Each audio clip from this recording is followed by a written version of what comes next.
नमस्कार, सत श्री अकाल, आदाब, वंदे मातरम। My name is Ketan Saravgin. I welcome you all over the online platform of crazy GK trick. Friends, उम्मीद है आप सब बहुत बेहतर होंगे, बहुत ही बढ़िया होंगे और आप लोगों की तैयारियां भी बहुत ही ज़बरदस्त चल रही होंगी।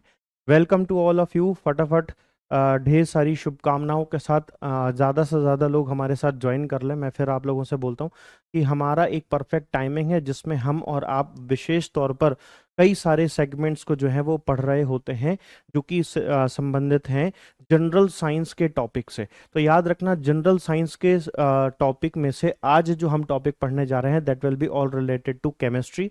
और केमिस्ट्री में भी बहुत ही इंपॉर्टेंट एक टॉपिक है आज का हमारा जो है पीरियोडिक टेबल, आवर्त सारणी। याद रखना, बहुत बहुत बहुत ज़्यादा कोई इंपॉर्टेंट होता है क्योंकि केमिस्ट्री में से सबसे ज़्यादा वेटेज वाले सेगमेंट्स में से एक है।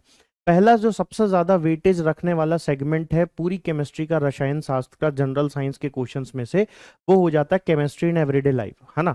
मतलब रोजमर्रा के जीवन में किस तरीके से रसायन शास्त्र का उपयोग होता है, किस तरीके से केमिस्ट्री काम करती है, इससे चर्चाएं होती हैं। बहुत सारी बातें वहां पर, विभिन्न तरह के एसिड्स, विभिन्न तरह के बेसिस, इसके साथ साथ जो हमारे अलग अलग तत्व जो या केमिकल का अपन इस्तेमाल करते हैं हमारे रोजमर्रा के जीवन में, उससे संबंधित बहुत सारे सवाल आते हैं।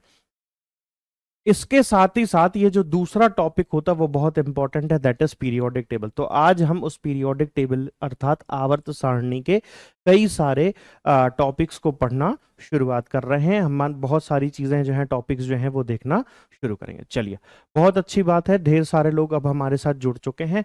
अब हम और आप एक शिद्दत के साथ बिल्कुल समय के अंदर अंदर एक सिस्टमैटिक मैनर में पीरियोडिक टेबल को पढ़ना शुरू करते हैं।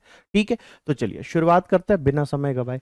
ध्यान से समझना, आज हम सबसे पहले जानेंगे इंट्रोडक्शन के तौर पर कि आखिर समय सारणी है क्या।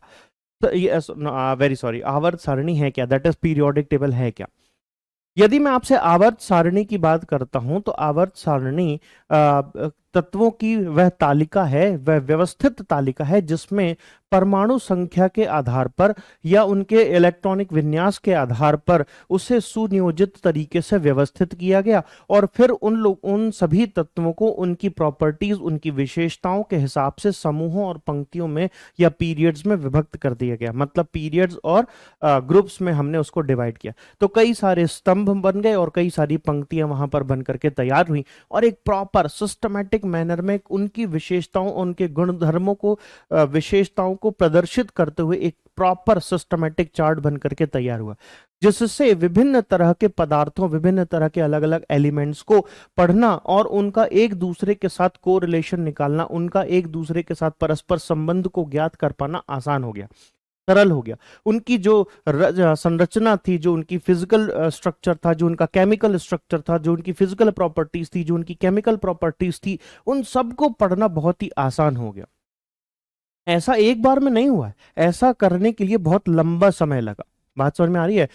बहुत लॉन्ग टाइम में, एक लॉन्ग टर्म में, धीरे धीरे धीरे धीरे कई सारे अटेम्प्ट्स के बाद एक पीरियोडिक टेबल हमारे सामने बन करके तैयार हुई। So the periodic table is the systematic arrangement और tabular arrangement of the element based on their atomic number, electronic configuration and chemical properties, so that study of these elements become easy. बात समझ में आ गई। आसानी से systematic manner में हमने उसको कॉलम्स और रो के फॉर्म में, पीरियड्स और ग्रुप्स के फॉर्म में हमने उसको क्या कर लिया, उसको अरेंज कर लिया, सिस्टमैटिकली अरेंज किया। समझ में आती बात। अब यहीं पर जैसे कि मैं आपसे कुछ बात करूं कुछ साइंटिफिक डिस्कवरीज की संबंधित जो कि हैं पीरियोडिक टेबल की, तो वो क्या क्या है देखना ध्यान से। कुछ अर्ली अटेम्प्ट्स के बारे में बताता हूं। याद रखना, यहां से सवाल विशेष तौर पर बनने वाले सवाल है कि सबसे पहली बार जो एलिमेंट्स होते हैं उनको सबसे पहली बार जमाने का काम किसने किया, तो याद रखना डोबरनियर वह पहले व्यक्ति हैं जिन्होंने ट्राइड्स 1829 में पहली बार ट्राइड्स बनाए। याद रखना, और डोबरनियर के ट्राइड्स के नाम से ही यह चीज फेमस हुई। 1829 सन 1829 में पहली बार इसको अरेंज किया गया।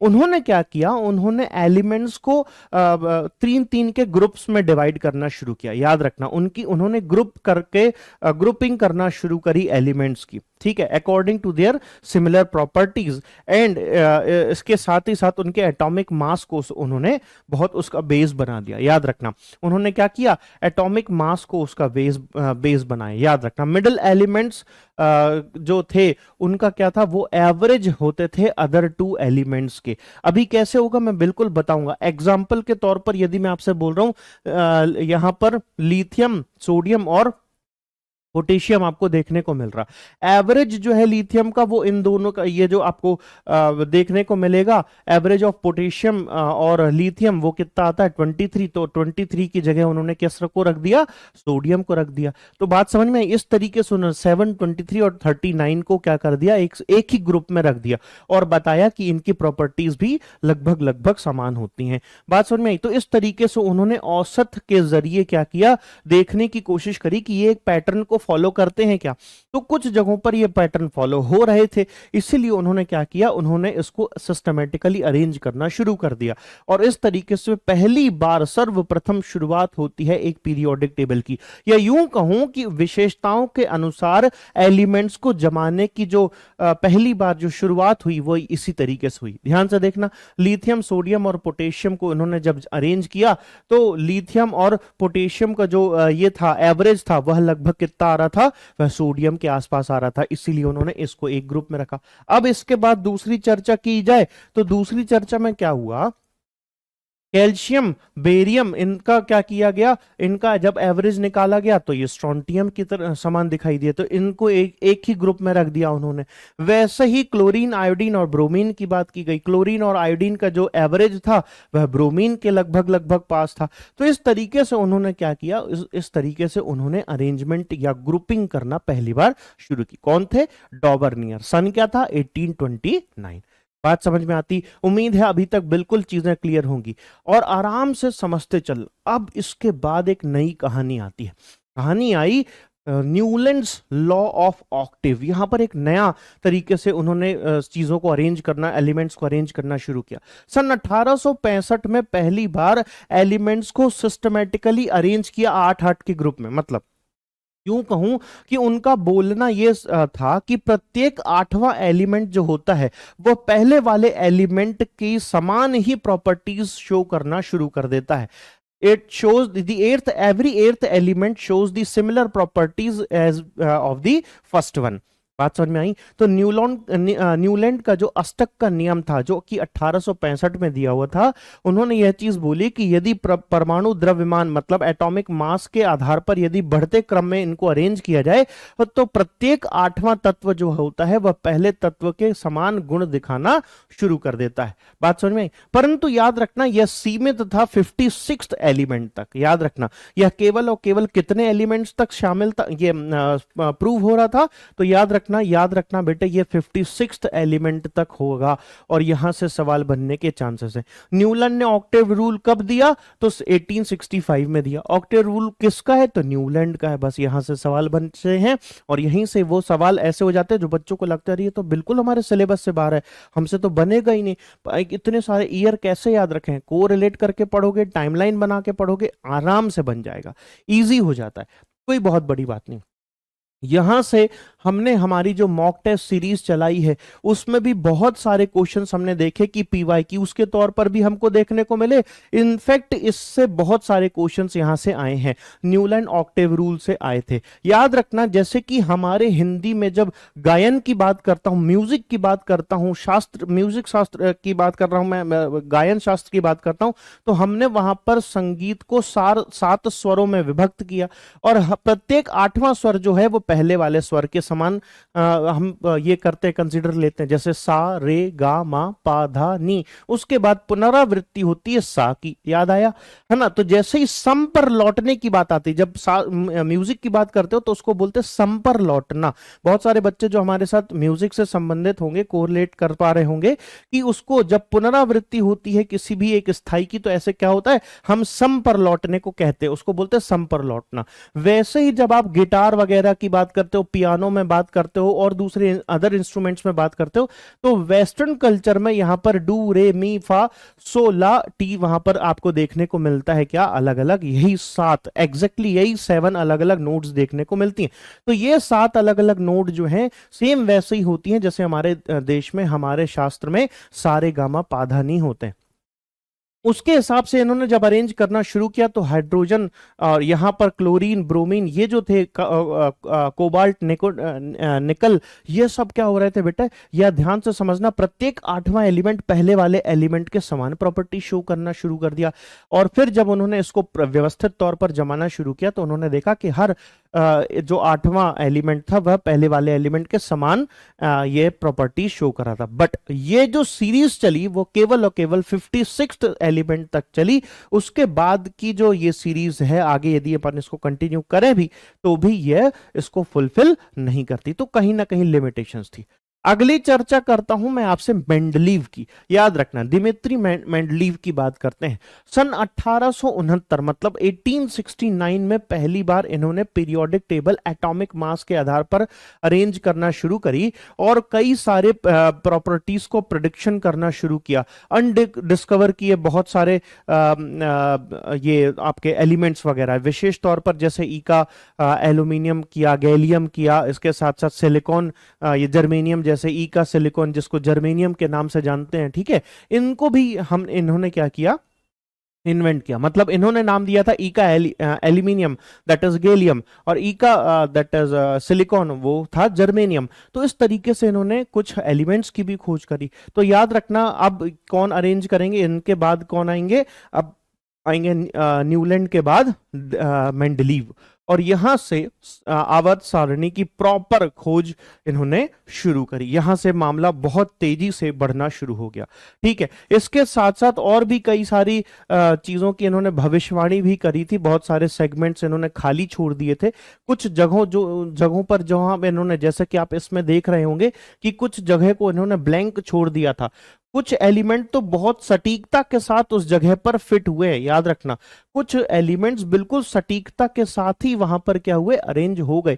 कुछ में जरूर यहां पर थोड़ी सी समस्याएं आई। बात समझ में आई? तो कुल मिलाकर के इन्होंने फिर जो है अरेंजमेंट करना शुरू किया था मेंडलीव की टेबल में। इनके कुछ कुछ चीजें इनकरेक्ट थी, जैसे incorrect order of some elements, जैसे आर्गन की बात करता हूं, पोटेशियम की बात करता हूं, तो ये तकलीफ दे रहा था, कहीं ना कहीं गलत था। No place for isotopes, isotopes की कहानी वहां पर बिल्कुल अनछुई रह गई थी। मतलब सेम एटॉमिक मास वाले जो एलिमेंट्स थे उनके साथ क्या किया जाना चाहिए था, उनकी प्रॉपर्टीज डिफरेंट दिखाई दे रही थी, तो वो समस्या ग्रसित कर रहा था। वो इस चीज को जस्टिफाई नहीं कर पाए कि आखिर भैया जब सेम तरह का एटॉमिक मास है तो फिर उनकी प्रॉपर्टीज अलग क्यों, तो वो इस चीज को क्लियर नहीं कर पाए, ठीक, और इसलिए थोड़ी सी ये कहीं ना कहीं गलत साबित होना शुरू हो गई। इसके साथ साथ एम्बिगियस पोजीशन ऑफ हाइड्रोजन, मतलब कुल मिलाकर के मेटल में रखें, नॉन मेटल में रखें, कई सारी चीजों की के ऊपर समस्याएं थी। तो हाइड्रोजन की अस्पष्ट स्थिति जो है वह भी उसकी एक लिमिटेशन बनकर के रह गई। इसके साथ साथ लेंथेनाइट और एक्टिनाइट सीरीज जो होती है उसकी भी व्याख्या कर पाने में या क्या हो गए, यह असक्षम हो गए। मतलब कुल मिलाकर के अब देखो यहां पर जैसे आप लोगों को कई बार इस तरह के सवाल आते हैं ना बेटे कि इनकी लिमिटेशंस के आधार पर, यदि इनकी लिमिटेशंस के बारे में बात करें तो इनमें से कौन सा कथन सत्य है, इनमें से कौन सा कथन गलत है, इस तरह की जब तुम्हारे पास सामने आते हैं क्वेश्चंस तो ये सारे काम आएंगे, बहुत सारे इंपॉर्टेंट पॉइंट्स काम आएंगे। तो मैं फिर आप लोगों से बोल रहा हूं, आप लोगों से मैं चर्चा इसलिए कर रहा हूं, इन सब बातों को इसलिए इतना विस्तार में डिस्कशन कर रहा हूं क्योंकि यहां से सवाल बनते हैं। पीवाईक्यूज उठा के देखोगे बिल्कुल आपको दिखाई दे जाएंगे, वहां पर इन सब चीजों से संबंधित क्वेश्चन है। अब मैं आपसे बात करता हूं हेनरी मॉसले की।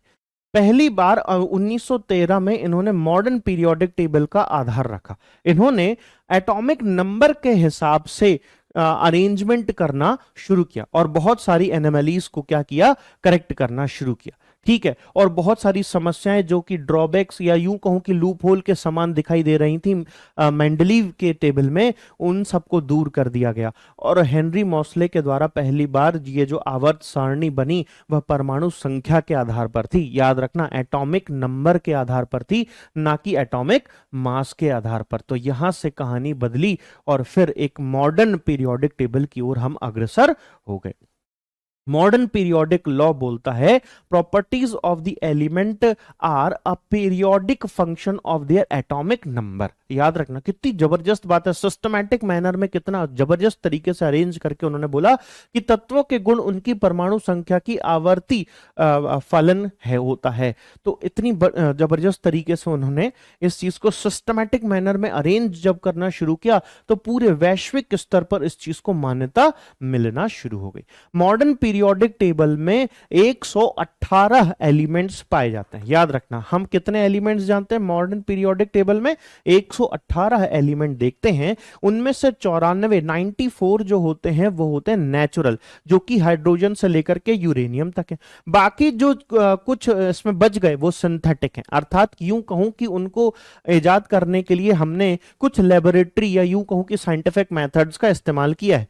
विशेष तौर पर जैसे टेक्नीटियम वगैरह हो गया है ना, वहीं यदि प्लूटोनियम जैसी चीजें हो गई है ना, आप जानते हैं बहुत सारी चीजों को। तो कुल मिलाकर के 118 एलिमेंट है बेटे, उसमें से 94 जो है वो क्या है, नेचुरल है, और बाकी जो है वो क्या हो जाते हैं, वह आपके सिंथेटिक एलिमेंट्स कहलाते हैं, जिनको हमने ज्ञात करने के लिए क्या किया है, कुछ हद तक वैज्ञानिक पद्धतियों का उपयोग किया है, कृत्रिम तौर पर हमने उनको बनाया। यह आपके सामने एक आवर्त सारणी का बढ़िया सा प्रारूप है, यह चार्ट है। इस तरीके से हमने इसको सिस्टमैटिकली अरेंज किया, अलग अलग ग्रुपों में, ग्रुप जो कि ऊपर से नीचे की ओर दिखाई दे रहे हैं, जो कि लेफ्ट से राइट आपको चलते हुए दिखाई देंगे, यह पीरियड है। पीरियड की संख्या 7 और ग्रुपों की संख्या 18 है। इसके साथ साथ हमने इनको अलग अलग ब्लॉक के आधार पर, उनके इलेक्ट्रॉनिक कॉन्फ़िगरेशन के आधार पर अलग अलग ब्लॉक्स में भी विभक्त किया। S block, P block, D block, ऐसे करके अलग अलग ब्लॉक्स में भी हमने इनको क्या किया बच्चे, अरेंज किया। इसके साथ साथ metals, non metals, metalloids, halogens और इन सारी बहुत सारे अलग अलग जो शब्द आप जानते हैं उन सबको भी जानेंगे। एक्टिनाइट सीरीज क्या होती है, लेंथेनाइट सीरीज क्या होती है, इन पर भी चर्चा करेंगे। इन सब चीजों को बहुत विस्तार से समझना है। मैं फिर आप लोगों से बोलूंगा, आज की हमारी इस क्लास के बाद बहुत अच्छे तरीके से, बहुत व्यवस्थित तौर पर पूरा पूरा 1 घंटा और अतिरिक्त लेना, और फिर उसके बाद इस आवर्त सारणी को, इस पीरियोडिक टेबल को, आपके पास जो लिखी हुई आवर्त सारणी है, एटलीस्ट उसको 2 से 3 बार आराम से पढ़ना, बहुत धैर्य के साथ। और मैं आपसे इतना चाहूंगा कि जब मैं कोई एक शब्द बोलूं तो उसका एटलीस्ट आपको सिंबल पता होना चाहिए, उस एलिमेंट का सिंबल पता होना चाहिए, और थोड़ा बहुत यदि याद आ जाए तो आपको ये लगभग अंदाजा मिल जाना चाहिए कि ये कहां पर होने वाला है ये एलिमेंट। इसीलिए बोल रहा हूं, यदि आपको इस पीरियोडिक टेबल की क्लास को सिस्टमैटिकली लेना है तो आपको क्या करना पड़ेगा, इस आवर्त सारणी को मेरे बोलने पर 2 से 3 बार, भले उसमें टाइम ले लो, आप आराम से बैठ करके देखना और पढ़ना। मैं आज की हमारी इस क्लास को बहुत हेक्टिक नहीं रखने वाला हूं, बहुत ही सरल माध्यम से, सरल तरीके से, इजी गोइंग बनाऊं के रखूंगा। मैं इसका पार्ट 2 आपके लिए कल लेकर के आऊंगा। आज हम ये पूरा टॉपिक एक दिन में खत्म ना कर पाएंगे, और ना ही हमें करना चाहिए, क्योंकि हमें एक सिस्टमैटिक मैनर में स्मार्ट वर्क करते हुए काम करना है।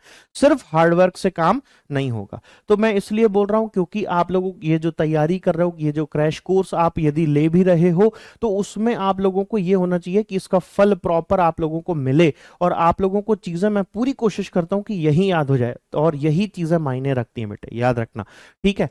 चलो अब मैं आगे की बात करता हूं, ज्यादा समय व्यर्थ नहीं करते, हम आगे की बात करते हैं। मॉडर्न पीरियोडिक लॉ की बात हम कर रहे हैं, तो उसमें क्या किया, एटॉमिक स्ट्रक्चर के बारे में भी वहां पर डिस्कशन किया है। विशेष तौर पर उसकी स्ट्रक्चर की चर्चा करते हैं। एटॉमिक नंबर के आधार पर जब हमने इसको अरेंज किया तो यहां पर 7 अलग अलग हमको क्या मिले, पीरियड्स मिले, जो कि हॉरिजॉन्टल होते हैं। हॉरिजॉन्टल मतलब लेफ्ट टू राइट की बात कर रहा हूं, तो ये हमको हॉरिजॉन्टल रोज मिली, ठीक है। तो नंबर ऑफ शेल्स दर्शाता है, जैसे n बताता है नंबर ऑफ पीरियड, मतलब जिस शेल में होगा वह नंबर ऑफ पीरियड बता रहा होगा, याद रखना। मतलब यदि पीरियड का नंबर 1 है तो इसका मतलब एक शेल है, यदि सेकंड पीरियड है तो इसका मतलब वहां पर दूसरे शेल की बात हो रही है, अर्थात के के बाद जो एल शेल आया तो यहां पर जो आउटर मोस्ट इलेक्ट्रॉन है उनकी बात आएगी, तो एल शेल की तक हम कहानी पहुंच चुकी होगी। वैसे ही अर्थात ये मेरा मतलब यह हुआ कि शेल की संख्या जो है वह उसके पीरियड के संख्या के आधार पर हम देख सकते हैं। तो यहां से एक चीज बिल्कुल क्लियर हो जाती है, याद रखना, पीरियड की संख्या के आधार पर आप उसकी शेल की संख्या ज्ञात कर सकते हैं। यहां से संबंध एक स्थापित हुआ। अगली चर्चा करूं तो 18 वर्टिकल कॉलम्स होते हैं।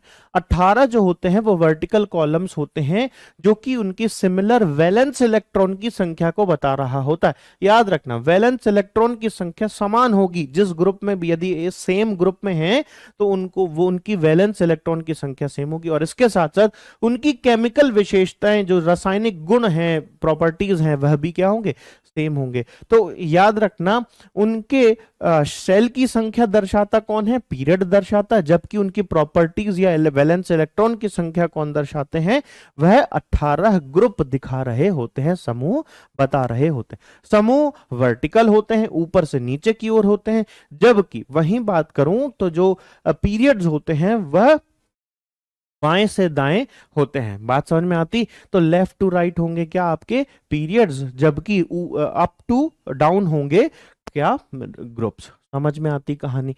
अगली बात यहां पर और बात करता हूं। मैंने आपको लोगों को इन सब चीजों के बारे में बहुत सारी बातें बताई, कई सारे हमने यहां पर फैक्ट्स देख लिए हैं, ठीक है, जो कि इनसे संबंधित थे, हमने पहले भी चर्चा कर ली। अब कैसे सवाल आते हैं ये देखना, ठीक। ये सवाल आप लोगों के सामने दिखाई दे रहा है, लास्ट ईयर के क्वेश्चंस आपको एसएससी सीजीएल 2022 का क्वेश्चन है, ठीक है। वो कैसे आया, किस तरीके से आया, नाम पूछ लेता है, कई बार वह पूछ लेता है एलिमेंट का नाम, कई बार खोजकर्ता का नाम, कई बार ईयर तक पूछ डालता है, ठीक है। तो इस तरह की बातें जो हैं वो आपको लोगों को देखने को मिलती हैं, ठीक है। वहीं पर जो मिलते जुलते सवाल आपने देखे कि आरआरबी जेई 2022, एसएससी सीजीएल 2022 साल सेम है, लगभग क्वेश्चन रिपीट आपको देखने को मिल रहा है। इसका मतलब मानना कि मेंडलीव की पीरियोडिक टेबल से क्वेश्चंस आए हैं, अर्थात यह टॉपिक कितना रिलेवेंट है आपके लिए, समझो उस चीज को, ठीक है। अब देखना इसके आगे और भी क्वेश्चंस आपको देखने को मिलेंगे। 2023 एसएससी सीजीएल में भी पूछा गया एटॉमिक नंबर, ठीक। विशेष तौर पर यहां पर और भी कई सारे क्वेश्चंस हम देखेंगे आगे चल करके, परंतु अब मैं तुमको और दूसरे टॉपिक्स की तरफ लेके चलता हूं। एटॉमिक नंबर की बात करते हैं, जिसको हम Z से दर्शा रहे होते हैं। याद रखना, डेफिनेशन बोलती है number of proton in an atoms nucleus. याद रखना, किसी भी एटम के न्यूक्लियस में, मतलब किसी भी परमाणु के नाभिक में प्रोटॉन्स की संख्या ही क्या कहलाती है, उसका एटॉमिक नंबर दर्शा रही होती है, मतलब बिल्कुल उसके ठीक बराबर होता है एटॉमिक नंबर, ठीक।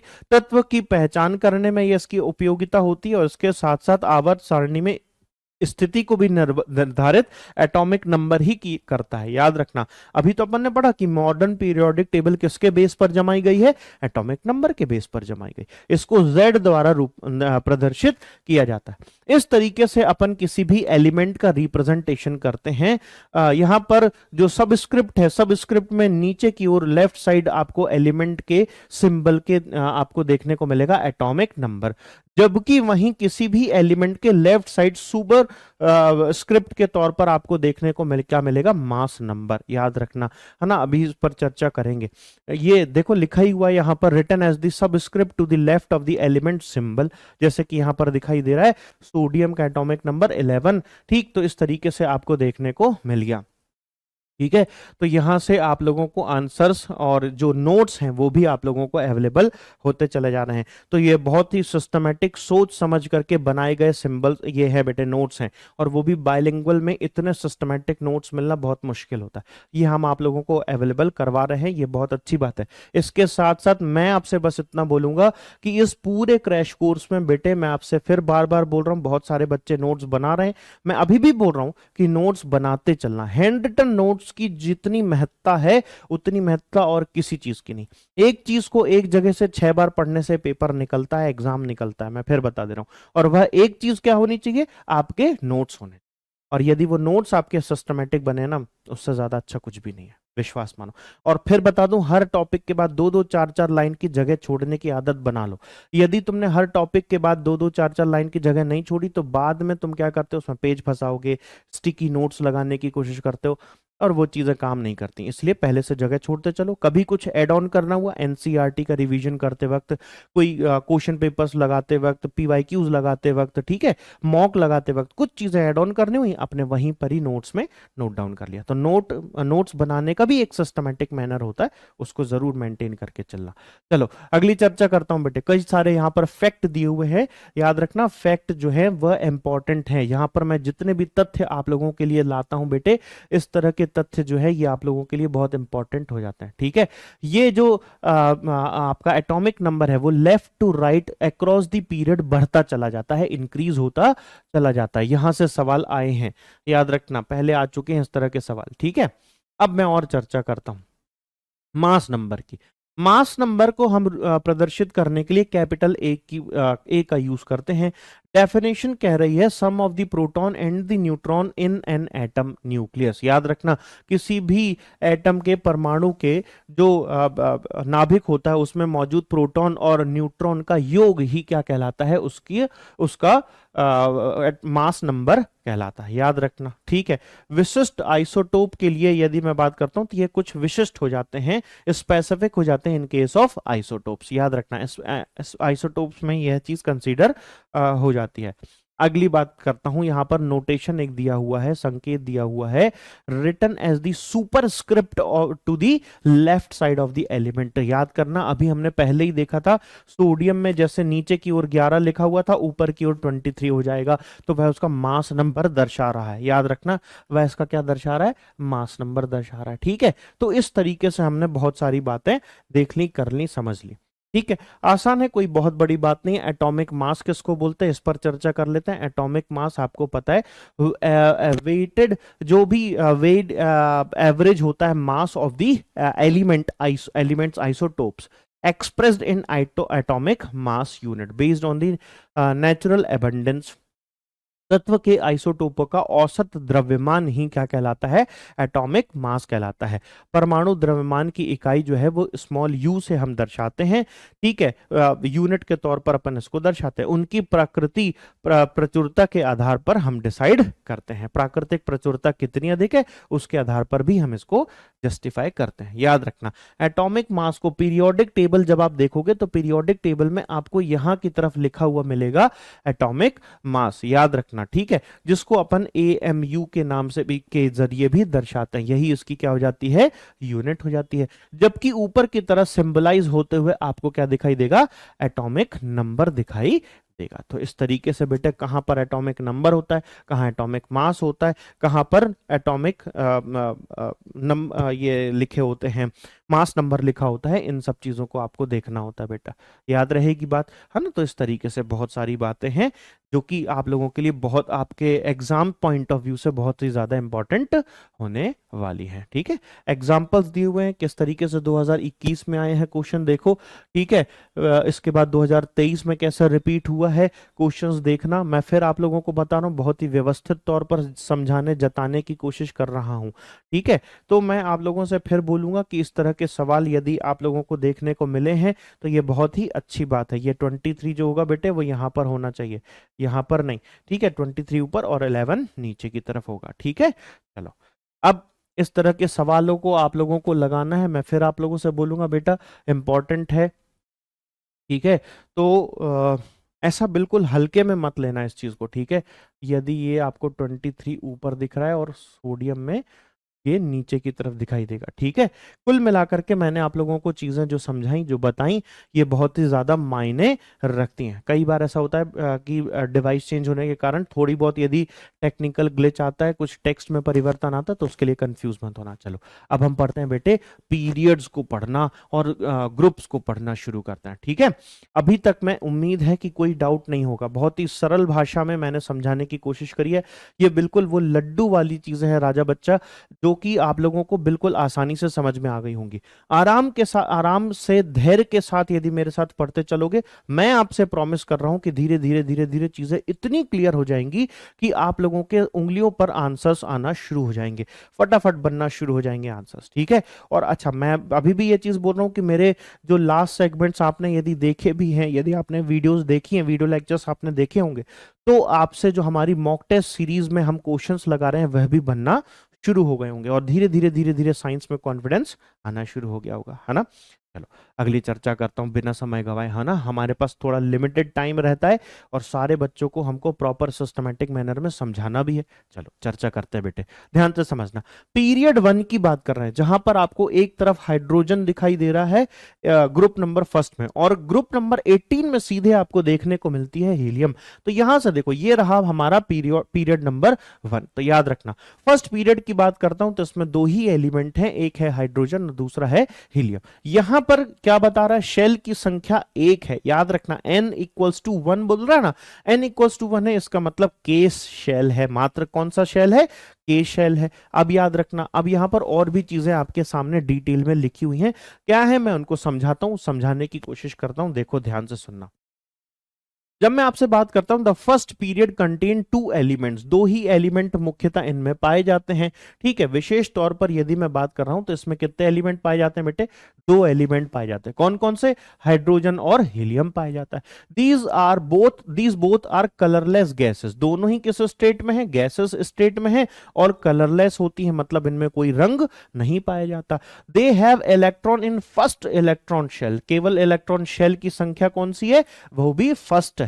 याद रखना हीलियम जो होती है वो 18वें ग्रुप में पाई जाती है, जबकि हाइड्रोजन जो है उसका एक स्पेसिफिक स्थान नहीं है, परंतु ज्यादा से ज्यादा बिहेवियर जो है वह जो है आपके ग्रुप नंबर 1 से संबंधित है, इसलिए उसको ग्रुप नंबर 1 में रखा गया है। It should belong to the group number 1 और 17। कई बार ये हेलोजन की तरह भी प्रदर्शन करना शुरू कर देता है, तो इसलिए हमने इसको ग्रुप 1 और 17 दोनों में रखा जा सकता है, परंतु हमने इसको समय सारण ये वेरी सॉरी आवर्त सारणी में हमने इसको कहां रखा हुआ है, हमने इसको फर्स्ट ग्रुप में पहले समूह में रखा है व्यवस्थित तौर पर। ठीक, अगली चर्चा करता हूं बच्चे, अगली बात आती है पीरियड 2 की। पीरियड 2 में यहां पर आपको देखने को मिलते हैं लिथियम से लेकर के नियोन तक, है ना। आप समझना यहां पर आपको अलग अलग कलर्स दिखने लग गई। अब आपको यहां पर पीरियड नंबर 2 देखने को मिल रहा है। याद रखना इसमें टोटल 8 एलिमेंट्स आपको देखने को मिलते हैं। कितने बेटे, 8 elements, 6 more elements than the first period, 6 ज्यादा है पहले पीरियड की तुलना में, 6 एलिमेंट्स क्या है, ज्यादा है। ठीक, because across the period electrons fill second electron shell. यहां पर अब कौन से नंबर का इलेक्ट्रॉन शेल फुलफिल हो रहा है बेटे, सेकंड नंबर का। यहां लिखा ना N2, तो सोच करके देखो ना, ये लिखा तो है N2, N2 का मतलब ही क्या हुआ, सेकंड शेल, मतलब K के बाद L की कहानी आ गई है। बात समझ में आ रही, और यहां से ऑक्टेट रूल वाली बात जो है वो प्रॉपर शुरू हो जाती है, बात करना, फॉलो करना। अब इसके अंदर दोनों आपको ऑर्बिटल्स देखने को मिलेंगे, S भी और P भी। ठीक, याद रखना S और P दोनों में, जबकि पहले वाले में सिर्फ S था। याद करो हमने कल पढ़ा था, याद आई बात, आप लोग जब ऑफबाउ प्रिंसिपल पढ़ रहे थे तब S P D F सारे ऑर्बिटल्स को कैसे भरा जाता है। क्वांटम नंबर्स की बात हमने करी थी, क्वांटम नंबर्स की बात जब मैं करता हूं तो वहां पर आपको 4 अलग अलग तरह के क्वांटम नंबर्स पर बात करी थी। तो इस तरीके से हमने बहुत सारी बातें ऐसी बेसिक्स वाली हैं जहां से अब ये चीजें क्लियर हो रही होंगी बेटे। These elements tends to form the compound in which each atom has 8 electron and its in its outermost element shell. ठीक है, तो कुल मिलाकर के अब ये ऑक्टेव रूल के सेकंड शेल के रूल को फॉलो करना शुरू कर देते हैं। बात समझ में आ गई। जितने भी क्वेश्चंस हमने कोशिश करी है कि जितने भी क्वेश्चंस इनसे बन सकते हैं वह सब आप लोगों से चर्चा करूं। तो अभी तो मैं सिर्फ पीरियड से मिलवा रहा हूं, फिर कैसे इनकी विशेषताएं बढ़ती हैं घटती हैं along the period, along the group, left to right, right to left कैसे होगी, वो सब चीजें समझाऊंगा। अभी उसके लिए धैर्य के साथ आराम से पहले इनसे मिलो, ठीक है। अगली चर्चा करता हूं। अगली बात आती है पीरियड नंबर 3 की। अब यहां पर आपको देखने को मिलेगा सेम वैसे ही 8 ही एलिमेंट इसमें भी देखने को मिलेंगे। वहीं इसकी बात करता हूं तो which has both S and P orbitals. याद रखें थर्ड इलेक्ट्रॉन शेल की बात कर रहा है, थर्ड इलेक्ट्रॉन शेल में आप लोगों को sp ऑर्बिटल्स वगैरह देखने को मिलेंगे, ठीक है। इसके साथ साथ ये एलिमेंट जो होते हैं इनको ऑक्टेव रूल जो है वह भी टिपिकली फॉलो करने के लिए यह कहीं ना कहीं जिम्मेदार होते हैं, ठीक है। It tends to form the compounds at which the electron has 8 electron at the outermost shell. यहां पर मैंने आप लोगों को बताया, ठीक है, जो सोडियम है, जैसे कि सोडियम जो है, या इधर पर आर्गन की बात करते हो, तो ये सब जो है ये सब के सब किसमें आपको देखने को मिलते हैं, थर्ड आपको पीरियड में देखने को मिलते हैं। ठीक, याद रहेगी बात, 3s और 3p आपको देखने को मिलता है। वहीं यदि मैं अगले हिस्से की बात करता हूं तो यहां पर आ जाती है कहानी चौथे पीरियड में चौथे शेल की। अब चौथा शेल जब आएगा कहानी फिर बदलेगी। अब क्या होगा, यहां पर 18 एलिमेंट देखने को मिलेंगे। याद आया, 2 8 8 18 ऐसे याद करते थे अपन, याद आया 2 8 8 18, तो ये वही तो है 2 8 8 18। अब यहां पर एलिमेंट्स की संख्या कितनी हो गई बच्चे, 18 हो गई। The element in in this period valence electron of 4s 3d and 4p orbitals. याद आ रही है बात, ये वो जो अपन ऑफबाउ प्रिंसिपल पढ़ रहे थे, ऑफबाउ प्रिंसिपल में यहां पर हमने n की बात भी करी थी, वहां पर याद आ रहा होगा।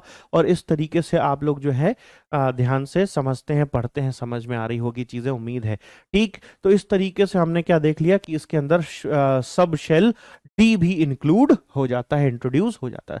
तो पहली बार ये पूछा जाता है, पहली बार ग्रुप डी जो है वो, सॉरी ऑर्बिटल डी जो है ना, वो किस पीरियड में आता है या इंट्रोड्यूस होता है। तो याद रखना उसका आंसर बिल्कुल नहीं होगा थर्ड, आंसर क्या हो जाएगा, फोर्थ हो जाएगा। पीरियड नंबर 4 में जो है सब शेल डी जो है वह पहली बार प्रदर्शित होता है, जबकि एस और पी तो पहले ही आ चुके हैं, एस और पी पहले आ चुके हैं। अभी कई बच्चों को कंफ्यूजन हुआ होगा, इसीलिए मैं बोल रहा हूं, वही तुम्हारा कंफ्यूजन एक क्वेश्चन बन के सामने आएगा। ठीक है, तो बिल्कुल कंफ्यूज मत होना, आंसर बनेगा, बिल्कुल बन जाएगा। डी सबशेल पहली बार कौन से पीरियड में देखने को मिलता, तो चौथे पीरियड में देखने को मिलता है। अगली चर्चा हम करते हैं पीरियड नंबर 5 की। याद रखना पीरियड नंबर 5 की बात कर रहा है, यहां पर एन की संख्या क्या हो गई बेटे, 5 हो गई। यहां पर S 5s 4d 5p orbital देखने को मिलते हैं। ठीक, यहां पर भी ग्रुप में, इस ग्रुप में भी कंटेन कितने एलिमेंट्स होंगे बेटे, 18 एलिमेंट ही होंगे, याद रखना। ठीक, तो इस तरीके से हमने देखा ग्रुप नंबर 5 को। ग्रुप नंबर 6 की बात करता हूं तो याद रखना यहां पर 32 एलिमेंट आ जाते हैं। टोटल एलिमेंट्स की संख्या कितनी हो जाती है, 32 हो जाती है। इसके अंदर एस पी डी और के साथ साथ 4f की भी आ जाती है कहानी। याद रखना यहां पर यह सवाल पूछा जा सकता है कि पहली बार f जो आपको देखने को मिलेगा, ये f शेल जो देखने को या ऑर्बिटल जो देखने को मिलता है, तो वो किस में देखने को मिलता है, तो वह पीरियड नंबर 6 में देखने को मिलता है। याद रखना वह पीरियड नंबर 6 में देखने को मिलेगा, याद रहेगी बात।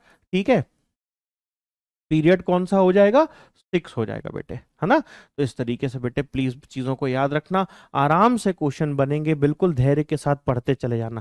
कैसे हो रहे हैं, तो मैंने यहां पर हाईलाइट अलग से आपके लिए किया हुआ है, इसीलिए बोल रहा हूं कि आज मेरे पढ़ाने के बाद जब तुम आराम से बैठ करके टेबल को देखोगे ना, तो वही टेबल जिससे डर लगता था तुमको, वो टेबल इतनी आसान लगेगी कि उसको पढ़ने में मजा आने लग जाएगा। ठीक है, वहीं ग्रुप नंबर पीरियड नंबर 7 की भी बात करता हूं बेटे, तो वहां पर भी क्या होगा, वहां पर भी आपको 32 एलिमेंट्स ही देखने को मिलते हैं। वहां पर भी आपको कितने एलिमेंट्स देखने मिलेंगे, 32 एलिमेंट्स देखने मिलेंगे। एस पी डी और एफ वैसे ही चारों के चारों ऑर्बिटल्स आपको देखने को मिल जाते हैं, याद रहेगी बात। ठीक, तो इसका बोलना ये है, ये बहुत ज्यादा इंपॉर्टेंट है, ये हैवीएस्ट एलिमेंट होता है, याद रखना, which is the heaviest element for which discovery has been claimed, याद रखना। ठीक है, इसमें के अंदर बहुत सारे ऐसे ये हैं एलिमेंट्स हैं जो कि हैवीएस्ट एलिमेंट्स के तौर पर कंसीडर किए जाते हैं। बात समझ में आती, ठीक। और यहां पर हैवीएस्ट स्टेबल एलिमेंट की बात करता हूं जब मैं पीरियड 6 की बात कर रहा होता हूं, तो ठीक है, तो इंपॉर्टेंट है बेटे, आराम से आप लोगों को पढ़ना है और फिर उसके बाद सोच करके दिमाग से ध्यान में बैठा करके फिर हम अगली चर्चा करेंगे। अब हम बात करने वाले हैं यहां पर कुछ फैक्ट्स की। फैक्ट्स कह रहे हैं, पीरियड की बात यदि करता हूं तो पीरियड की लेंथ कितनी होगी, तो 2n² के जरिए आप आराम से निकाल सकते हो। मतलब कुल मिलाकर के यहां पर एक फॉर्मूला जबरदस्त बना दिया गया है, 2n² इलेक्ट्रॉन्स जो है उनकी संख्या आप यहां से ज्ञात कर सकते हो। यदि आप लोगों को क्या पता हो, यदि आप लोगों को पता हो क्या, यदि आप लोगों को इसकी संख्या भर पता होगी, ठीक है, तो भी आप आराम से इसको ज्ञात कर पाते हो, है ना। कौन सा नंबर का पीरियड है उससे मात्र से क्या निकल आएगा, टोटल नंबर ऑफ एलिमेंट्स निकल आएंगे। समझ में आती बात। ठीक, अब ग्रुप की बात करते हैं। वर्टिकल कॉलम्स की बात कर रहा हूं, same valence valency electron similar chemical properties वाले जो एलिमेंट्स होते हैं वह सब के सब क्या होते हैं, ग्रुप में आते हैं। ग्रुप नंबर 1 और 2 की जोड़ी बनती है, वहीं 13 से लेकर के 18 की जोड़ी बनती है ना, मतलब ये ग्रुप बनता है। ऑफन इक्वल वैलेंस इलेक्ट्रॉन होते हैं, ठीक है। जबकि ग्रुप 3 से लेकर के 12 तक की बात करता हूं, जिसको अपन ग्रुप डी की बात करते हैं, हैव वेरिएबल वैलेंसीज। मतलब यह हुआ कि 1 और 2 ग्रुप के जो एलिमेंट होते हैं उनकी वैलेंसीज इलेक्ट्रॉन जो होते हैं वो सेम होते हैं।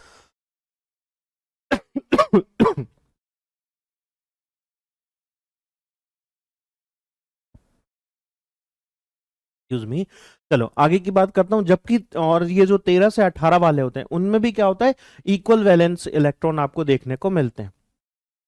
वहीं यदि मैं आपसे बात करता हूं ग्रुप 3 से लेकर के 12 तक की, तो 3 से लेकर के 12 तक के जो ये एलिमेंट हैं, इनको जिनको डी ब्लॉक कहा जाता है, उनमें वेरिएबल वैलेंसीज देखने को मिलती हैं। तो यहां पर याद रखनी है कुछ चीजें। तो मैं बहुत बेसिक्स पढ़ा रहा हूं आप लोगों को, और ये बेसिक ही देखना तुम्हारे काम आने वाले हैं। अब एक एक करके देखो। ग्रुप 1 जिनको अपन क्या बोलते हैं, एल्कली मेटल बोलते हैं, एक्सेप्ट हाइड्रोजन। याद रखना, इनको हाइड्रोजन को एक्सेप्ट रखते हैं, मतलब इसमें नहीं कंसीडर किया जाता। याद रहेगी बात, क्षार धातु के नाम से हम इसको जानते हैं, ठीक। वहीं ग्रुप 2 को एल्कलाइन अर्थ मेटल के नाम से जानते हैं। कितनी बार हमने मॉक टेस्ट में इन सारे क्वेश्चंस को देखा, याद रखना। इसके बाद वहीं यदि मैं आपसे बोलता हूं ग्रुप 11 को, तो कोएंज मेटल्स के नाम से भी जाना जाता है। ग्रुप 15 को हम क्या बोलते हैं, निक्टोजेंस के नाम से जानते हैं। जबकि जो 16वें ग्रुप के एलिमेंट्स होते हैं उनको कैल्कोजेंस के नाम से जानते हैं। वहीं जो ग्रुप 17 में होने वाले एलिमेंट्स होते हैं उनको हैलोजन कह करके बुलाया जाता है। याद रखना, बहुत ही ज्यादा इंपॉर्टेंट है। यहां पर किसमें कौन से एलिमेंट्स पाए जाते हैं यह भी लिखा हुआ है। इसके साथ साथ मैं इसको बहुत ज़्यादा ऐसा नहीं कर देता हूं, ताकि आप लोगों के लिए साफ साफ चीज़ें आराम से बनती जाएं, है ना। इसलिए मैं आप लोगों से बोल रहा हूं बेटे, इनको बहुत धैर्य के साथ पढ़ना, ठीक है। इंपॉर्टेंट हैं ये सब के सब, और यहाँ से कई बार सवाल आए हैं। विशेष तौर पर ये कुछ तो बहुत ही ज़्यादा इंपॉर्टेंट है।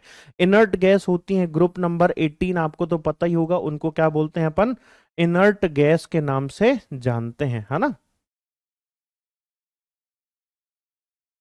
इनर्ट गैसेस कह करके हम उनको बुलाते हैं। वो रिएक्टिव नहीं होती इसलिए, है ना, याद होगा आप लोगों को, जिनको नोबल गैसेस भी कहा जाता है, ठीक है। तो इस तरीके से हमने इन सारी बातों पर बेटे बहुत विशेष तौर पर चर्चा आराम से हमने कर ली है, ठीक है। अब कैसे क्वेश्चंस आते हैं राजा बेटा, यहां से अपन देखते हैं, इन पर चर्चा करते हैं किस तरीके के क्वेश्चंस आते हैं। ये रहे आपकी स्क्रीन पर, आराम से धैर्य के साथ इनको देखो, और लास्ट ईयर के क्वेश्चन भी मैच करते जाना, देखना पीवाईक्यूज भी यहाँ पर मेंशन है, ठीक है। तो अब देखना, बहुत सारे ऑप्शंस। अब मैं देखो सारे क्वेश्चंस यहाँ नहीं रख सकता था, इसलिए उन क्वेश्चन से कैसे वो वन लाइनर तौर पर मैंने यहाँ पर रख दिए, ऑप्शंस मैंने नहीं दिए, बस इतनी सी बात है और कुछ भी बात नहीं। अब वहां यहां पर ग्रुप की प्रॉपर्टीज की बात करना शुरू करते हैं। चलो एक एक शुरू कर देते हैं पढ़ना। ग्रुप 1 की बात करता हूं तो इनको बोला जाता है अल्कली मेटल। इनकी प्रॉपर्टीज क्या होती है, 1 वैलेंस इलेक्ट्रॉन इनमें पाया जाता है, हाई रिएक्टिव होते हैं, हाईली रिएक्टिव होते हैं, क्योंकि केवल क्या होती है, एक ही वैलेंसी होती है, वैलेंस इलेक्ट्रॉन की संख्या एक होती है। फट से ये चाहते हैं कि तुरंत ही क्या कर दें, एक इलेक्ट्रॉन को डोनेट कर दें, और डोनेट करके अपना जो है ऑक्टेट कंप्लीट कर लें और खुश हो जाए। बात समझ में आ रही है, ये तुरंत ही इलेक्ट्रॉन को साझा कर लेने की भी टेंडेंसी इनके अंदर होती है। तो इनकी यदि मैं आपसे बात करता हूं, बहुत तेजी से क्या बन जाते हैं, हाइड्रोक्साइड जो है फॉर्म करते हैं। विशेष तौर react with water to form hydroxide, यहां से सवाल बनता है, react with water to form hydroxide, यहां से बार बार बोल रहा हूं सवाल बनता है, ठीक है। वहीं ये बात करूं तो ये कैसे होते हैं, फिजिकल प्रॉपर्टीज में सॉफ्ट लो डेंसिटी देखने को मिलती है, और +1 आयंस को रिलीज आराम से बन जाता है, +1 आयन में रूपांतरित हो जाते हैं।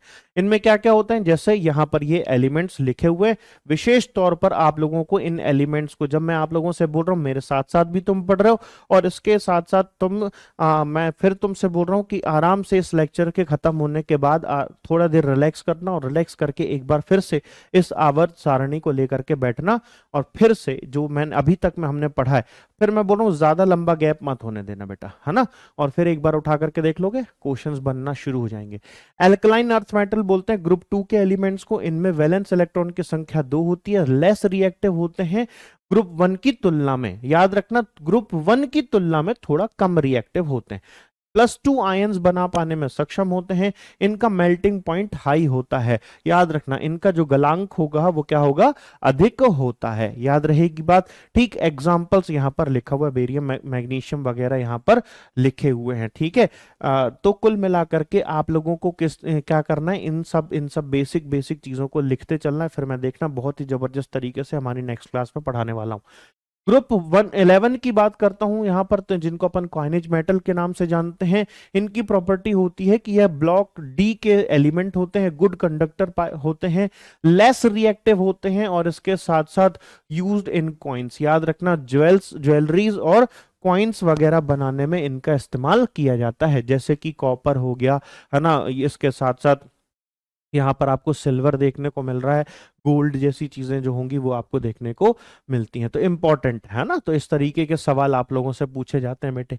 वहीं यदि मैं आपसे बात करता हूँ निकोटेजेंस की, तो ये क्या होते हैं, यहां ध्यान से समझना, ये ग्रुप 15 एलिमेंट्स कहलाते हैं, ठीक है, और इनकी प्रॉपर्टी होती है कि 5 वैलेंस इलेक्ट्रॉन इसमें पाए जाते हैं, 5 वैलेंस इलेक्ट्रॉन है ये, याद रखना। इसके साथ साथ इसका मतलब यह है कि +3 -3 और +5 आयंस तक ये बन सकते हैं, +3 भी -3 भी, और इसके साथ साथ +5 आयंस में कन्वर्ट हो सकते हैं।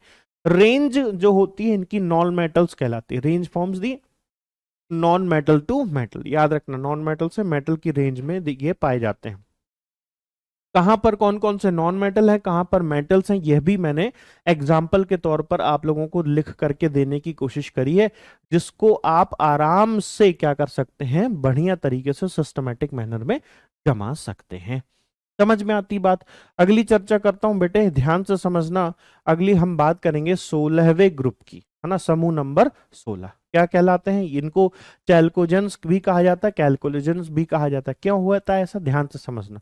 यदि बात कर रहा हूं इनकी, तो इनकी वैलेंस इलेक्ट्रॉन की संख्या होती 6, -2 +4 +6 बनने की क्षमताएं होती हैं, -2 जल्दी बनते हैं, ठीक। नॉन मेटल्स से लेकर के मेटलाइट्स के बीच में ये पाए जाते हैं। यदि बात करना हो इनकी कुछ एग्जांपल्स की, तो यहां पर आपको ऑक्सीजन, सल्फर जैसी चीजें आपको दिखने को मिल जाएंगी। कुछ एलिमेंट्स ऐसे भी होते हैं जो कि रेडियो एक्टिव होते हैं, याद रखना, है ना, आपको देखने को मिल रहा होगा पोलोनियम जैसी चीजें, जैसे कि ये क्या है, ये एक रेडियो एक्टिव एलिमेंट हो जाता है, ठीक है। तो इस तरीके से चीजें बेटे याद रखने वाली हैं। ग्रुप 17 की बात करता हूं, जिनको हेलोजन कह करके बुलाया जाता है, इनमें वैलेंस इलेक्ट्रॉन की संख्या होती है 7, और बहुत ही आसानी से -1 आयनिक फॉर्म में ये बन जाते हैं। इसके साथ साथ याद रखना कि ये डाई एटॉमिक नेचर के भी हो सकते हैं, मतलब गैसियस, लिक्विड और सॉलिड स्टेट में पाए जा सकते हैं। वहीं यदि बात कर रहा हूं, जैसे कि यहाँ पर क्लोरीन की बात कर रहा हूं, तो ये गैसियस फॉर्म में है, ब्रोमीन की बात कर रहा हूं लिक्विड है, आयोडीन सॉलिड फॉर्म में पाया जा रहा है, ठीक है। तो ये सब आप लोगों को क्या दिख गए, एग्जाम्पल्स दिख गए, ठीक है। और कहां कहां से कौन कौन से एलिमेंट इसमें पाए जाते हैं, अब धीरे धीरे करके सारी बातें खुलती चली जा रही हैं, समझ में आती चली जा रही हैं, है ना। एग्जाम्पल्स बार बार आप पढ़ते हो मेरे साथ, तो इन सब से बहुत सारे फायदेमंद चीजें आप लोगों को मिलना शुरू हो जाती हैं, ठीक है। नोबल गैसेस, जिनको इनर्ट गैसेस कह करके भी बुलाया जाता है, ठीक है, इनको स्टेबल भी बोला जाता है। और इलेक्ट्रोनेगेटिविटी की बात करता हूं, तो यह पूरी तरह शून्य होती है, 0 होती है, इनमें इलेक्ट्रोनेगेटिविटी होती ही नहीं है, ठीक, क्योंकि ये इतनी स्टेबल होती है, इनका ऑक्टेट जो होता है वो कंप्लीट होता है, और ये स्टेबल होती हैं, किसी से भी रिएक्ट नहीं करती हैं, याद रखना। वहीं यदि मैं आपसे बात करता हूं used in lightning and welding, याद रखना वेल्डिंग और लाइटनिंग में इनका इस्तेमाल किया जाता है, ठीक। एग्जाम्पल यहां पर दिए हुए हैं, बेसिक वो सारी प्रॉपर्टीज मैंने यहां पर लिख दी हैं, जो कि एनसीईआरटी में 10th लेवल की सारी यहां पर जो बेसिक जानकारियां थी वो मैंने सारी की सारी डालने की कोशिश करी है, जो कि आपके इस एग्जाम के लिए बहुत इंपॉर्टेंट होने वाली। और मैं फिर बोल रहा हूं, सिर्फ आप, मैंने आपको बिल्कुल प्रत्यक्ष एग्जाम्पल दिया कि एसएससी, सीजीएल, एनटीपीसी, आरआरबी, ये जो जेई जैसे क्वेश्चंस में भी, पेपर्स में भी, एग्जाम्स में भी इससे सवाल आते हैं।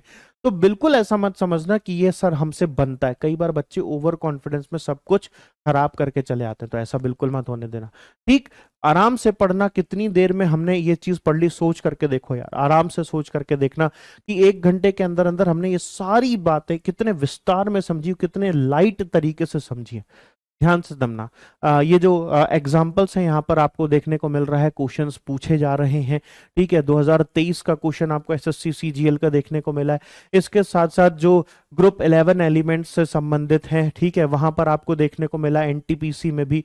ठीक, इसका मतलब आरआरबी में भी इंपॉर्टेंस होती है, ये सारे टॉपिक्स इंपॉर्टेंट है। वहीं एसएससी सीजीएल में देखने को मिले 2022 में तो कितनी बार इससे संबंधित क्वेश्चंस आए देख लो। तुम खुद ही समझ लो कि यदि क्वेश्चन आ रहे हैं, रिपीट हो रहे हैं, इसका मतलब साफ है कि आपके एग्जाम्स में भी कभी ना कभी देखने को मिल सकता है या कहीं ना कहीं संबंध स्थापित हो सकता है। कुछ ब्लॉक्स की भी चर्चा करते हैं। चलो एस ब्लॉक की बात करता हूं। अच्छा, उससे पहले थोड़ा सा एक डेफिनेशन देख लो। Element grouped by their subshell, that is SPDF की बात यदि मैं करता हूं तो उसके आधार पर हमने इनको क्या किया, अलग अलग ये आवर्त सारणी में इनको डिवाइड कर दिया। एस वाले अलग, पी वाले अलग, डी वाले अलग और एफ वाले अलग। ठीक है, वैलेंस इलेक्ट्रॉन की फिलिंग के हिसाब से हमने उसको जमाया। सबसे पहले चर्चा होती है एस ब्लॉक की, जिसमें ग्रुप 1 2 आते हैं। याद रखें, ग्रुप 1 और 2 किस में आते हैं, एस ब्लॉक में आते हैं। ठीक, और इसके साथ साथ हीलियम भी जो है वो भी इसी में कंसीडर की जाती है। वैलेंस इलेक्ट्रॉन की बात करता हूं तो यहां पर जो होते हैं वो एस ऑर्बिटल में आपको वैलेंस इलेक्ट्रॉन देखने को मिलेंगे। ये हाईली रिएक्टिव मेटल्स होते हैं, याद रखना, ये हाईली रिएक्टिव होते हैं, है ना। बहुत तेजी से प्रतिक्रिया कर पाते हैं या आराम से तेजी से ये क्या कर लेते हैं, अभिक्रियाएं कर पाने में सक्षम होते हैं। ठीक, वहीं जैसे एग्जाम्पल्स की बात करता हूं तो हाइड्रोजन जो है वह डुअल नेचर, मतलब मेटल और नॉन मेटल दोनों के समान यहां पर प्रदर्शन करती है। वहीं यदि लिथियम की बात करता हूं तो सॉफ्ट है, रिएक्टिव है। इसके साथ साथ ये आपको बैटरीज में देखने को मिलेगी। वहीं सोडियम की बात करता हूं तो ये NaCl जैसे यौगिक बना पाने में, कोवेलेंट बॉन्डिंग करने में बहुत सक्षम होता है और हाईली रिएक्टिव होता है ना। वैसे ही मैग्नीशियम की बात करता हूं तो क्लोरोफिल में पाया जाता है। बहुत सारे एलॉय बनते हैं मैग्नीशियम के। पोटेशियम की बात करें, एसेंशियल होता है प्लांट के लिए, बहुत इंपॉर्टेंट है प्लांट में, है ना। तो ऐसे करके हमने बहुत सारी चर्चाएं करी किसके बारे में, एस ब्लॉक के बारे में। अब वैसे ही बात करेंगे पी ब्लॉक के एलिमेंट के बारे में। ग्रुप्स जो है ये इसमें होते हैं 13 से लेकर के 18 तक के जो ग्रुप है वह सब किस में कंसीडर किए जाते हैं बेटे, पी ब्लॉक में कंसीडर किए जाते हैं। याद रखना, अब तुम्हें याद आ रहा होगा कि 13 से 18 कहाँ है, मतलब उस तरफ याद आ रहा है ये बात, है ना, राइट हैंड साइड वाले जो 13 से 18 ग्रुप हैं। वैलेंस इलेक्ट्रॉन इन और पी ऑर्बिटल्स पाए जाते हैं, पी ऑर्बिटल्स में होते हैं वैलेंस इलेक्ट्रॉन, है ना। ये मेटल भी होते हैं, नॉन मेटल भी होते हैं, मेटलाइट्स भी होते हैं और इनमें नोबल गैसेस मतलब इनर्ट गैसेस भी शामिल होती हैं। वैसे यहाँ पर कई सारे एग्जाम्पल्स हैं जो पूछे जाते हैं, जैसे कार्बन ऑर्गेनिक कंपाउंड्स बनाता है, नाइट्रोजन अमोनिया में पाया जाता है, प्रोटीन का विशिष्ट पार्ट होता है। वहीं फ्लोरीन की बात करता हूं तो फ्लोरीन मोस्ट इलेक्ट्रोनेगेटिव एलिमेंट है और टूथपेस्ट में भी पर्याप्त मात्रा में पाया जाता है। सिलिकॉन एक सेमीकंडक्टर होता है जो कि प्राकृतिक तौर पर पाए जाने वाला एक सेमीकंडक्टर होता है ना। वहीं यदि मैं आपसे बात करता हूं अगला तो है आर्गन, दैट इज इनर्ट। ये एक इनर्ट गैस है और वेल्डिंग वगैरह में इसका उपयोग किया जाता है। यहां पर आपको इलेक्ट्रॉनिक कॉन्फ़िगरेशन भी देखने को मिल रहा है, यह भी आपके लिए बहुत फायदेमंद है। कहीं और जाने की जरूरत नहीं है, पूरी एनसीईआरटी वगैरह से हमने सारे जितना मैक्स टू मैक्स हम ले सकते थे वो हमने आपके लिए रखा है। डी ब्लॉक की बात करता हूं बेटा तो डी ब्लॉक में 3 से लेकर के 12 तक के सारे ग्रुप इसमें कंसीडर किए जाते हैं। वैलेंस इलेक्ट्रॉन की बात करूं तो वैलेंस इलेक्ट्रॉन जो होते हैं इसमें डी ऑर्बिटल में पाए जाते हैं। इनको ट्रांजिशन मेटल भी कहा जाता है, याद रखना, इनमें ट्रांजिशन मेटल्स कंसीडर किए जाते हैं। इसके साथ साथ वेरिएबल वैलेंसीज इनके अंदर देखी जाती हैं, याद रहेगी बात। ठीक वैसे ही जैसे यहां पर आयरन की बात करता हूं तो ये स्टील प्रोडक्शन में इस्तेमाल होता है। कॉपर की बात करता हूं इलेक्ट्रिकल वायरिंग वगैरह में हम इसका इस्तेमाल देखते हैं। यहां पर आपको क्या लिखे हुए हैं, इलेक्ट्रॉनिक कॉन्फ़िगरेशन लिखे हुए हैं। इलेक्ट्रॉनिक कॉन्फ़िगरेशन वगैरह आराम से देखोगे, धैर्य के साथ पढ़ोगे तो चीजें बनना शुरू हो जाएंगी। जिंक की बात करता हूं तो गैल्वेनाइजेशन वगैरह में इसका इस्तेमाल किया जाता है। वहीं लो रिएक्टिविटी इसकी होती है जिंक की। वहीं क्रोमियम की बात करता हूं तो स्टेनलेस स्टील जैसी चीजों को बनाने में इसका इस्तेमाल होता है। मरकरी की बात करता हूं तो ये लिक्विड मेटल होता है, बहुत इंपॉर्टेंट है, इस तरह के सवाल पहले आए हैं, है ना, कि लिक्विड मेटल कौन सा है, तो मरकरी है। ठीक। लेंथेनाइट सीरीज आती है किसके अंतर्गत, एफ ब्लॉक के अंतर्गत आती है, और एक्टिनाइट सीरीज भी इसी में कंसीडर की जाती है। लेंथेनाइट और एक्टिनाइट की बात करता हूं तो यह पीरियड नंबर 6 से संबंधित होते हैं, है ना, जिसमें 4F आपको देखने को मिलता है, जबकि पीरियड नंबर 7 में आपको 5F देखने को मिलता है। तो इनके जो ये इलेक्ट्रॉन्स हैं वो F ऑर्बिटल्स में पाए जाते हैं। जैसे कि यहां पर एग्जाम्पल दिया हुआ है, सेरेनियम जो है वो कैटलिस्ट के तौर पर उपयोग किया जाता है, इसके साथ साथ अलॉयज में भी यूज होता है, मिश्र धातु बनाने के लिए भी इसका उपयोग किया जाता है। यूरेनियम आपको पता है न्यूक्लियर रिएक्टर्स में बहुत ज्यादा इंपॉर्टेंट रोल अदा करता है, विशेष तौर पर यूरेनियम U-235 इसका एक आइसोटोप। वहीं यदि चर्चा करता हूं लेंथनम की, लेंथनम क्या है, एक ऑप्टिकल लेंसेज में यूज होने वाला एलिमेंट है। नियोडाइनियम नाइमियम की बात करता हूं, ये मैग्नेट्स में यूज होता है। वहीं थोरियम की बात करता हूं तो न्यूक्लियर फ्यूल के तौर पर इसका उपयोग किया जाता है। ऐसे ही बहुत सारे सवाल जो हैं पहले भी पूछे गए हैं, 2022-23 हर बार आप देख रहे हैं कि कहीं ना कहीं इनसे संबंधित सवाल आते हैं, और ये आराम से अब जब आप इसको बैठ करके पढ़ना शुरू करोगे बच्चों, तो ये सारी बातें बिल्कुल परफेक्टली कैच करना शुरू कर दोगे और अब बनना शुरू हो जाएगा। याद रखना, मेरे 100% मैं आपसे बोल रहा हूं, इस आज की इस क्लास के बाद आपको आवर्त सारणी से डर लगना भूल जाओगे, डर नहीं लगा करेगा। ठीक है, आराम से बैठ करके धैर्य के साथ आवर्त सारणी को पढ़ना, पीरियोडिक टेबल को सिस्टमैटिकली पढ़ना बेटे, और फिर देखना आंसर्स बनते हैं कि नहीं बनते। ठीक है, इन सब पर हम बात पहले भी कर चुके हैं। आइसोटोप्स क्या होते हैं, आइसोबार क्या होते हैं, आइसोटोन क्या होते हैं। बढ़िया आराम से बैठो और बैठ करके लास्ट जो लेक्चर्स हैं उनको पढ़ो, 2 बार 3 बार रिवीजन करने से सारी बातें मिल जाएंगी। तो friends, that's all for today from my side. Stay tune with crazy GK trick. हाँ, और ये भी याद रखना, इस पीरियोडिक टेबल का पार्ट 2 आपके लिए कल आ जाएगा। Thank you so much.